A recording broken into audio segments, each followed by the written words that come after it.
हाम्रो सरकार कस्तो छ? सुदन गुरुङ जस्तो छ। हाम्रो सरकार कस्तो छ? पुलिस जस्तो छ। हाम्रो सरकार कस्तो छ? हिरासत जस्तो छ। जता हेऱ्यो त्यतै हिरासत, जता हेऱ्यो त्यतै हिरासत। आज म अलिक गहिरो विषयमा र जल्दो बल्दो विषयमा कुरा गर्न गइरहेकी छु। नमस्कार, म सुन्दरी पोखरेल यहाँहरू सबैलाई यो च्यानलमा स्वागत गर्दछु। पत्रकार किशोर श्रेष्ठलाई सरकारले किन पक्रियो अनि छाड्न किन बाध्य भयो? यसले गम्भीर प्रश्न उठाएको छ। पत्रकार किशोर श्रेष्ठलाई सरकारले पक्रियो, अदालतले रिहा गर्न आदेश दियो। अर्थात् नपक्रिए पनि हुने व्यक्तिलाई सरकारले पक्रेको रहेछ।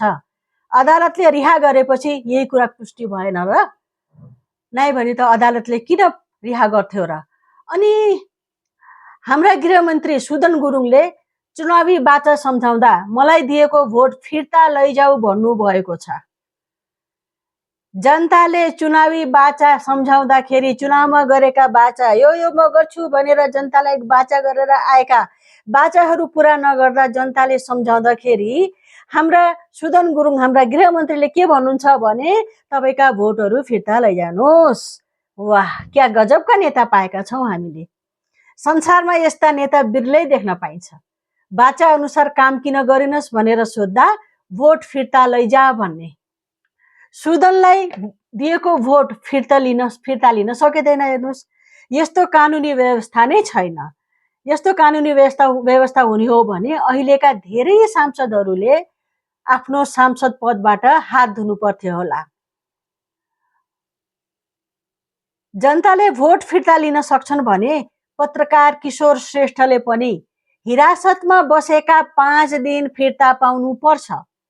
किशोर श्रेष्ठले आफ्नो जीवनको 5 महत्त्वपूर्ण 5 दिन हिरासतमा बिताउनु पर्यो। त्यो 5 दिन गृह मन्त्रालयले फिर्ता गर्न सक्नुहुन्छ, गृहमन्त्रीले फिर्ता गर्न सक्नुहुन्छ, किनभने पक्रेको त गृहमन्त्रीले नै हो। अब हामीका राइट टु रिकल भन्ने त हाम्रो संविधानमै छैन। राइट टु रिकल भएको भए जनतालाई आफ्नो सांसद मन परेन भने, उहाँले काम गरेको मन परेन भने फिर्ता बोलाउन पनि सक्छन्। हेर्नुहोस्, होइन? तर सुदन गुरुङलाई बडो राम्ररी थाहा छ हामीका राइट टु रिकल छैन। त्यही भएर होला उहाँले मलाई फिर्ता बोलाउनु, मेरो भोट फिर्ता लिनुहोस् भनेर भन्नुभएको। कस्ता कस्ता जवाब हाम्रा सरकारमा भएका मन्त्रीहरूको कस्ता जवाब आउँछन् हो। अब यो जुन हाम्रो पत्रकार किशोर श्रेष्ठलाई पक्राउ गरियो, यस सम्बन्धमा ठुलो विवाद भइरहेको थियो। सामाजिक सञ्जालमा व्यापक कुरा उठिरहेको थियो। किशोर श्रेष्ठको पत्रकारिता शैलीप्रति धेरैले विरोध जनाएको सुनियो भने कतिपयले समर्थन गरेको पनि देखियो। हेर्नुहोस्, किशोर श्रेष्ठको पत्रकारिता शैलीप्रति म अहिले कुनै टिप्पणी गर्दिनँ, यहाँ म त्यो गर्न गइरहेको छैन। अहिले म सरकारले जसरी काम गरिरहेको छ त्यसमा केही विशेष टिप्पणी गर्न गइरहेको छु। सरकारले पक्रिए पनि अदालतले भने किशोर श्रेष्ठलाई रिहा गरिदियो।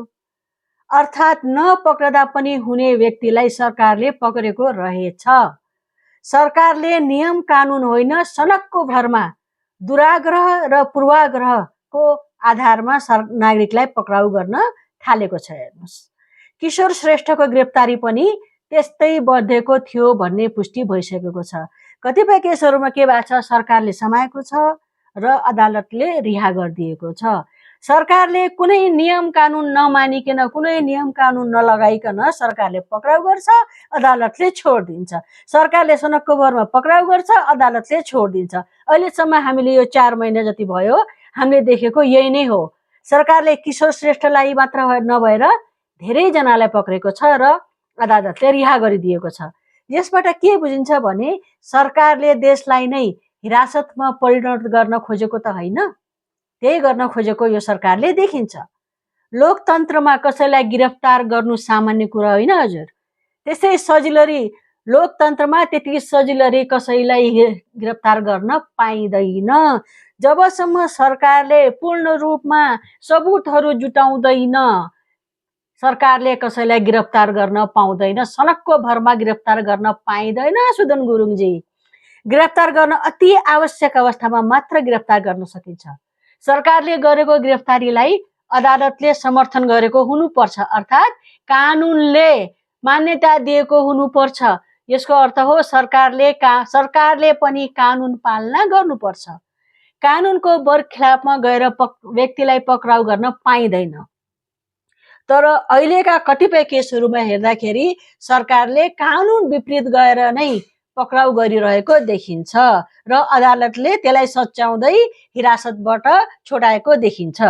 कतिपयले अदालतले यसरी रिहा गर्न हुँदैन थियो भनेको पनि सुनिए। हेर्नुहोस् है, कस्तो बच्चा जस्तो कुरा, बचपना जस्तो कुरा। जसले यसो भन्छन् उसले मानव इतिहास बुझेको छैन, जसले यसो भन्छ उसले लोकतन्त्रको इतिहास पनि बुझेकै छैन। सरकारले जसलाई पक्रेर खोरमा जाक्न पनि पाउनुपर्छ भन्नेहरू छन्, उनीहरूले कानुनी राज्य बुझेकै छैनन्। उनीहरूले बुझेका छन् जङ्गल राज्य, लोकतन्त्र त बुझेकै छैनन्। हेर्नुहोस्, सरकारले आफू खुसी पक्राउ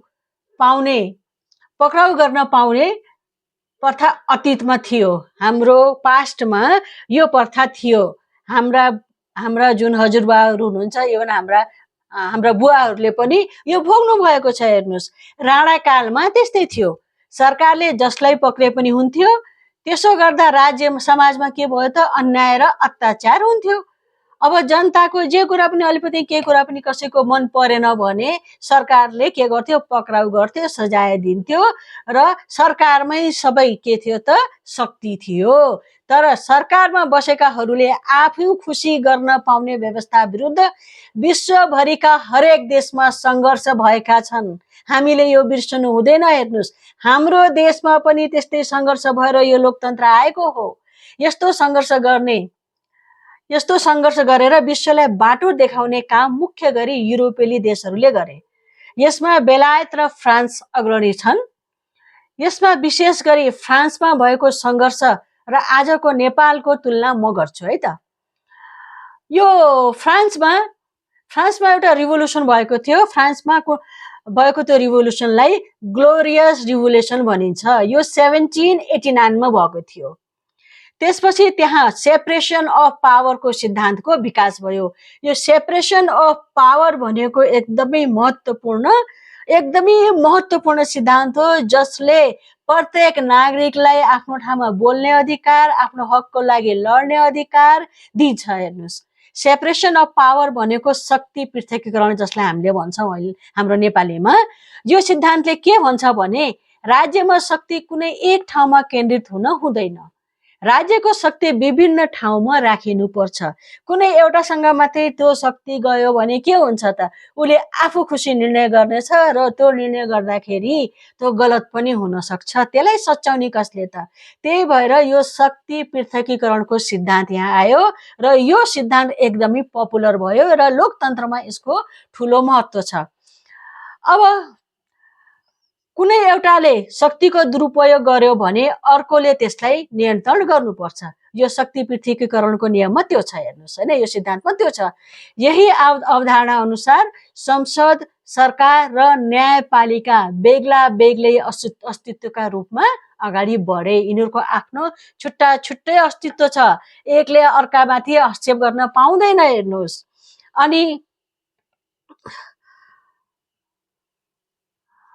यस्तो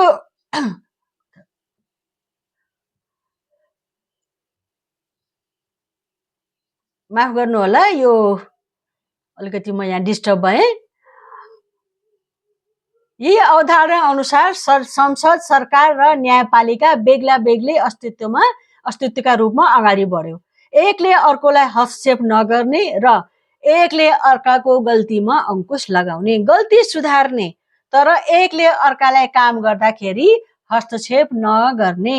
यसलाई नियन्त्रण र सन्तुलनको सिद्धान्त पनि भनिन्छ। सरकारले मनपरी गर्दा, कानुन विपरीत गर्दा सरकारले अंकुश लगाउँछ।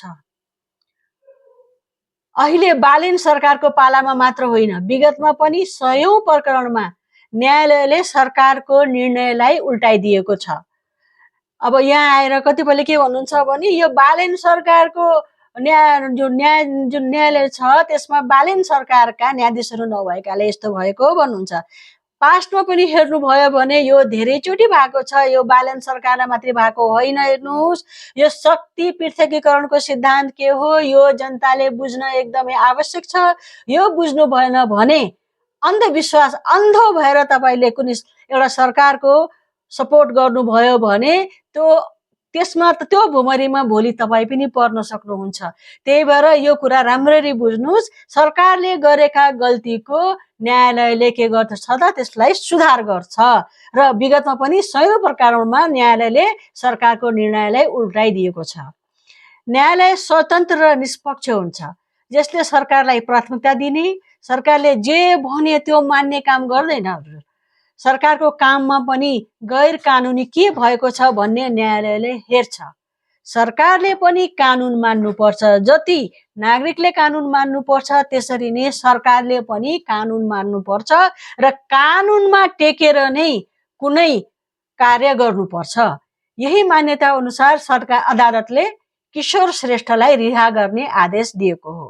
अर्थात् किशोर श्रेष्ठको जुन पक्रिएको थियो, हिरासतमा लिएको थियो, त्यो कानुन विपरीत छ भनेर सरकार यहाँ न्यायालयले के गर्यो त पुष्टि गरिदियो।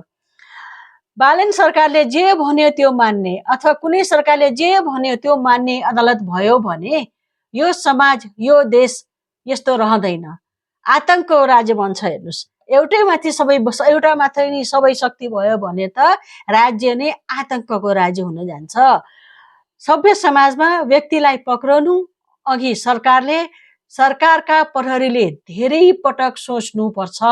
नियममा लागू हुन्छ कि हुँदैन, पक्राउ गर्न पाइन्छ कि पाइँदैन, सरकारले धेरैचोटि यसमा विचार गर्नुपर्छ गृहमन्त्रीज्यू। त्यसैले के भनिन्छ भने लोकतन्त्रमा सरकारले शासन गर्दैन। लोकतन्त्रमा सरकारले शासन गर्ने होइन कि कानुनले शासन गर्ने हो र सरकारले त्यही कानुनमाथि टेकेर कार्य गर्ने हो। कानुनी शासन नमान्ने गृहमन्त्री सुदन गुरुङ जस्ता गृहमन्त्रीका कारण हाम्रो देश आतंकको राज्य बन्दै गएको छ। आफ्नै मतदातालाई पनि धम्काउने यस्ता गृहमन्त्री भविष्यमा देशले कहिले भोग्न नपरोस् भनेर प्रार्थना गर्नु बाहेक हामीसँग अरू के उपाय छ र? हेर्नुहोस्, तर जनता अहिलेको यो सरकार हेर्दाखेरि जनता यहाँ अझै पनि चनाखो हुनु, अझै पनि राम्ररी सरकारले के गरेको छ, के गलत गरिरहेको छ, के सही गरिरहेको छ, त्यसमा टेकेर आफ्नो आवाज उठाउने आवश्यक देखिएको छ। धन्यवाद।